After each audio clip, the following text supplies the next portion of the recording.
12 গাড়ি লোক আসছে আমরা যতটুকু শুনতে পেরেছি মুনাফিক ইমাম মুনাফিক খতিব তাই ওনার পিছনে নামাজ পড়বেন না বিধায় তারা প্রতিরোধ জানিয়েছে কিন্তু উনি জোর করে ইমামতি করেই ছাড়বেন। আমি এখানের বাইতুল মুকাররম মুসলিম কমিটির সহ সেক্রেটারি হিসাবে আমি ওনাকে পার্সোনালি রুমে যে ওনার পায়ে হাত ধরে আমি রিকোয়েস্ট করেছি যে হুজুর আপনি আলেম মানুষ, মুসল্লিরা আপনার আগের আলোচনা এবং মোনাজাত এবং যেভাবে আপনার দালালি করছেন এই দেশের এই শত সহস্র শাহাদাতের রক্তটা ক্ষমা করবে না, দয়া করে আপনি মেম্বারে উঠবেন না। ওনাকে আমি পায়ে হাত ধরে রিকোয়েস্ট করেছি।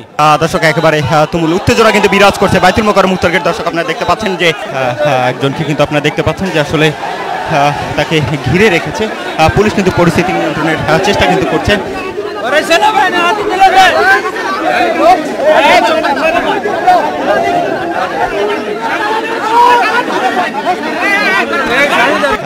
একজনকে কিন্তু আপনারা দেখতে পাচ্ছেন যে আসলে তাকে ঘিরে রেখেছে পুলিশ, কিন্তু পরিস্থিতি নিয়ন্ত্রণের চেষ্টা কিন্তু করছে।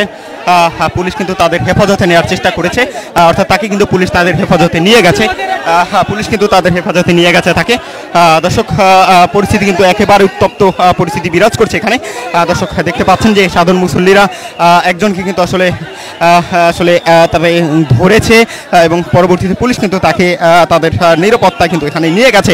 আমরা ইসরায়েলে বসবাস করি যে আজকে স্বাধীন বাংলাদেশ, এই স্বাধীন বাংলাদেশে মুসল্লিদের রক্তে কেন বাইতুল মুকাররম লাল হয়েছে, আমরা এর জবাব চাই। যদি এই খতিব, সাবেক খতিব, বন্ড খতিব যিনি হাসিনাকে মা উপাধি দিয়েছেন, তিনি তার যদি বিচারের আওতায় তাকে না হয় 24 ঘন্টার মধ্যে তাকে যদি গ্রেফতার করা না হয়, বাংলাদেশের তৌহিদি মুসলমান তার বিরুদ্ধে প্রয়োজনে আরেকটি আন্দোলন করবে।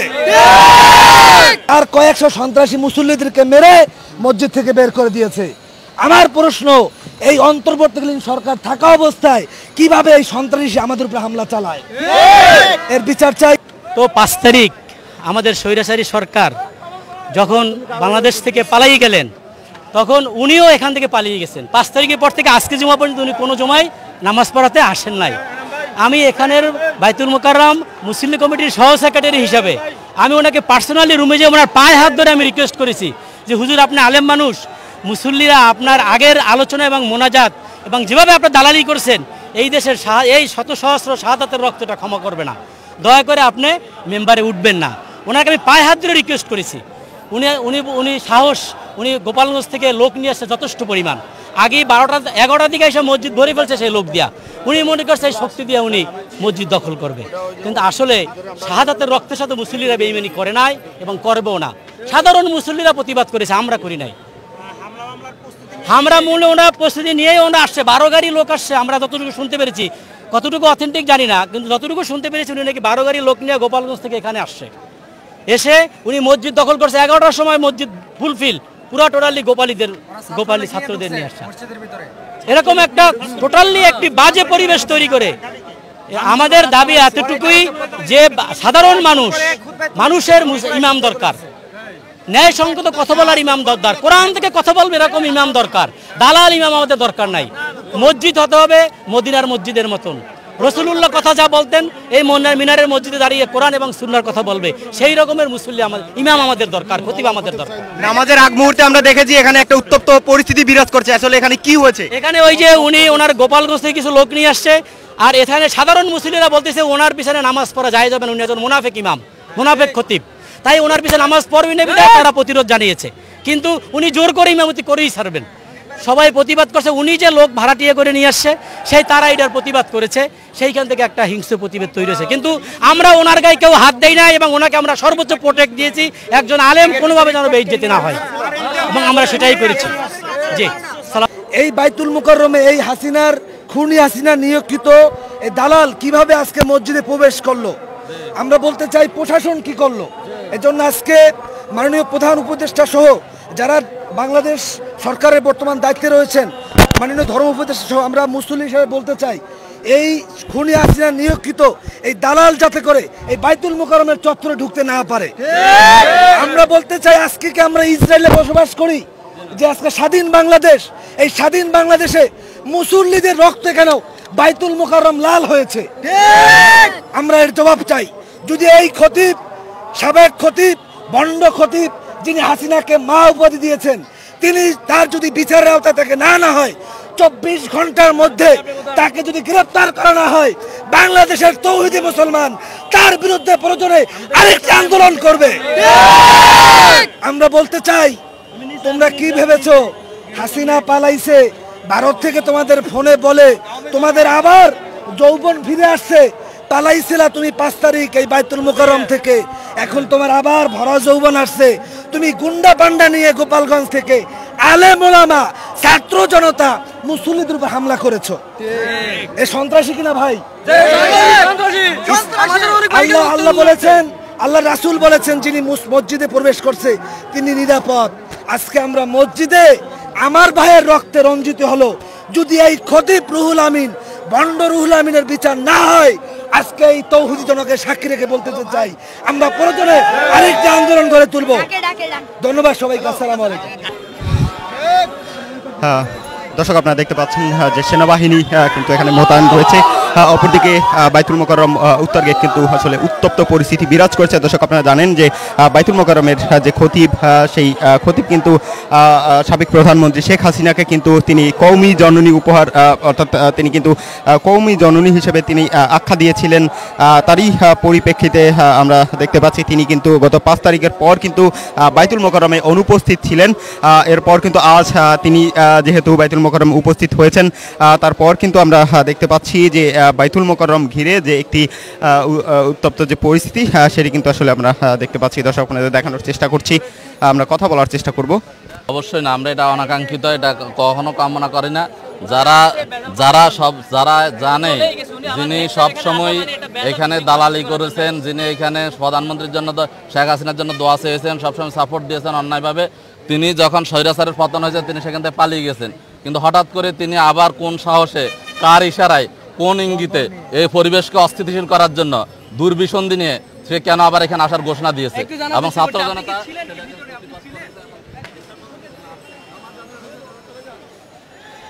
দর্শক,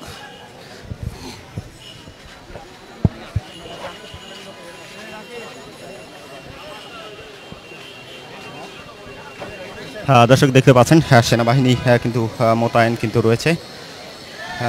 তারা কিন্তু আসলে পরিস্থিতি নিয়ন্ত্রণের চেষ্টা করছেন।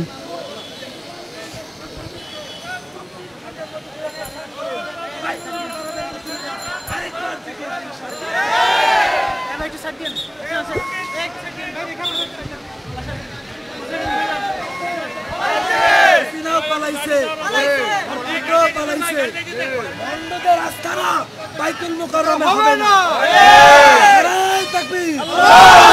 হাসিনার দালালেরা হুঁশিয়ার সাবধান। হাসিনার দালালেরা হুঁশিয়ার সাবধান। হিন্দুদের দালালেরা হুঁশিয়ার সাবধান।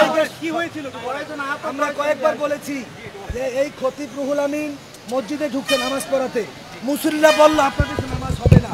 এটা বলার কারণে তার কয়েকশো সন্ত্রাসী মুসল্লিদেরকে মেরে মসজিদ থেকে বের করে দিয়েছে। আমার প্রশ্ন, এই অন্তর্বর্তীকালীন সরকার থাকা অবস্থায় কিভাবে এই সন্ত্রাসী আমাদের উপরে হামলা চালায়? এর বিচার চাই। সবাইকে ধন্যবাদ। আসসালামু আলাইকুম ওয়া রাহমাতুল্লাহি ওয়া বারাকাতুহু। ফাঁসি চাই, ফাঁসি চাই, রুহুল আমিনের ফাঁসি চাই, রুহুল আমিনের ফাঁসি চাই, ফাঁসি চাই, ফাঁসি চাই।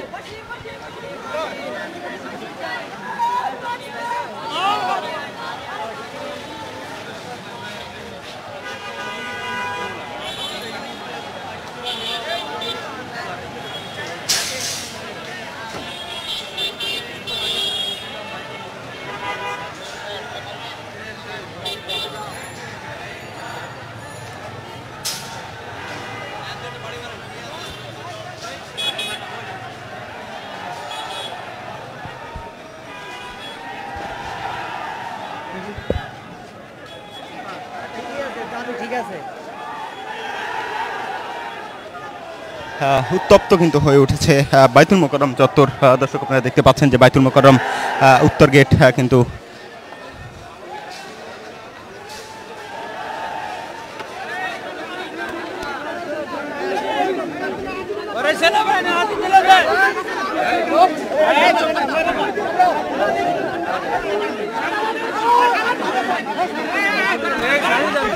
একজনকে কিন্তু আপনারা দেখতে পাচ্ছেন যে আসলে তাকে ঘিরে রেখেছে। পুলিশ কিন্তু পরিস্থিতি নিয়ন্ত্রণের চেষ্টা কিন্তু করছে। পুলিশ কিন্তু তাদের হেফাজতে নেওয়ার চেষ্টা করেছে, অর্থাৎ তাকে কিন্তু পুলিশ তাদের হেফাজতে নিয়ে গেছে। পুলিশ কিন্তু তাদের হেফাজতে নিয়ে গেছে তাকে। দর্শক, পরিস্থিতি কিন্তু একেবারে উত্তপ্ত পরিস্থিতি বিরাজ করছে এখানে। দর্শক দেখতে পাচ্ছেন যে সাধারণ মুসল্লিরা একজনকে কিন্তু আসলে তবে ধরেছে এবং পরবর্তীতে পুলিশ কিন্তু তাকে তাদের নিরাপত্তা কিন্তু এখানে নিয়ে গেছে। দর্শক, আপনাদের দেখানোর চেষ্টা করছি বাইতুল মোকাররম উত্তর গেট কিন্তু একেবারে তুমুল উত্তেজনা কিন্তু সেখানে বিরাজ করছে।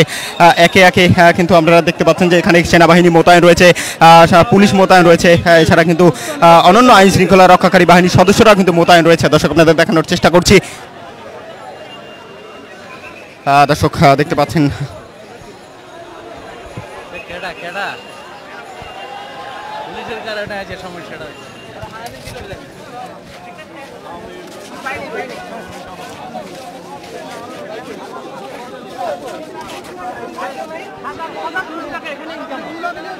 হাজার হাজার কোটি টাকা আপনি দেখেন ভিতরে একটা প্যান নাই। দর্শক, আপনারা দেখতে পাচ্ছেন যে বাইতুল মোকাররম উত্তর গেট কিন্তু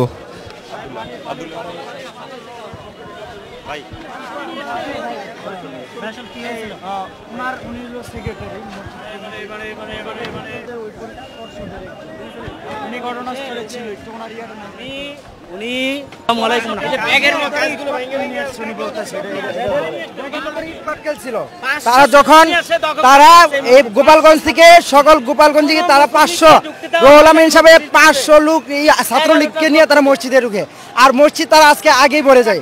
মসজিদ তারা টাইম হওয়ার আগে মসজিদ পূর্ণ হয়ে যাবে। যখন খুতবায় দাঁড় হবে তখন রুহুল আমিন সাহেবকে তারা জোর করে তারা খুতবায় তুলে দেয়। তখন তারা ইট পাটকেল নিয়ে তারা সাধারণ মুসল্লিদের উপর হামলা করছে। ইট পাটকেল এবং ব্যাগের সাইজে লাঠি করে নিয়ে আসছে এরা সবাই। এই যে নামাজের আগের যে ইমাম সাহেব ছিল রুহুল আমিন সাহেব, সে তো হাসিনাকে বেহেশতের সার্টিফিকেট দিছিল এবং কামি জননী কইয়া কামি মাদ্রাসার সমস্ত আলেমদেরকে সে ব্লেম করছিল। উনি গত 2 সপ্তাহ নামাজ পড়ায় না, এই সপ্তাহে আসছে এবং আসার সাথে ওনার সাথে উনি একটা বাহিনী নিয়ে আসছে। এটা সাধারণ মুসল্লিরা আমরা বুঝতে পারি নাই। পরে রানী ইমাম সাহেব যখন খুতবার জন্য দাঁড়াইতেছে, তখন উনি যাইয়া ওনার বাহিনী আক্রমণ শুরু করছে। মেহরাবেও ইট ফাটকেল মারছে। মানে তখন মুসল্লিরা বুঝতে পারে নাই। যদি বুঝতে পারতো তাহলে তো সবাই অ্যালার্ট হয়ে যেত। এই ফাঁকে তারা নিজের ব্যাগের থেকে পাথর ইটা নিয়ে আসছিল, এগুলি সমানে মুসল্লিদের মধ্যে মানে ডিল ছোড়া শুরু করছে। এরপরে যা হট্টগোল লাগলো, পরে আস্তে পূর্ব গেট দিয়া যার যেমন বাগা শুরু করলো। এটাই হলো সর্বশেষ অবস্থা দেখলাম। আর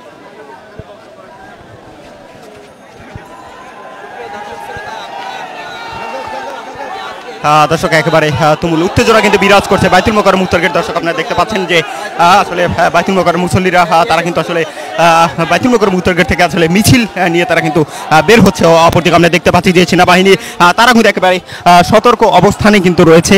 কোনো ধরনের অপ্রীতিকর ঘটনা এড়াতে সতর্ক অবস্থান কিন্তু করছে সেনাবাহিনী এবং আইন শৃঙ্খলা রক্ষাকারী বাহিনীর সদস্যরা। দর্শক, আপনাদের দেখানোর